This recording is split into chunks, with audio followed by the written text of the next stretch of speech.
శ్రీగురుభ్యో నమః. వక్రతుండ మహాకాయ కోటి సూర్య సమప్రభా నిర్విఘ్నం కురు మే దేవా సర్వకార్యేషు సర్వదా. అందరికీ నమస్కారం. చాలామంది ఏ రోజున వినాయక చవితి జరుపుకోవాలో అర్థం కాక సతమతమవుతున్నారు.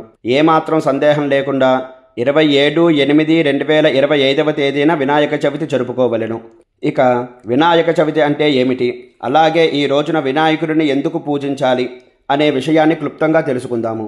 భాద్రపద శుద్ధ చవితి నాడు పార్వతీదేవి పసుపు ముద్దతో వినాయకుడి రూపాన్ని తయారు చేసి శ్రీ మహావిష్ణువుని ప్రార్థించి ఆ తల్లి చేసినటువంటి పసుపు ముద్దకి ప్రాణం పోయమనగా విష్ణుమూర్తి ప్రాణాన్ని ప్రసాదించారు. కావున ఈరోజు వినాయకుని యొక్క జన్మదినము. అలాగే ఆ వినాయకునికి గణాధిపత్యాన్ని ఇచ్చిన రోజు. అసలు గణాధిపత్యం అంటే ఏమిటో తెలుసుకుందాం. దేవతల యొక్క గణానికి ఆధిపత్యం వహించడాన్ని గణాధిపత్యం అని అంటారు.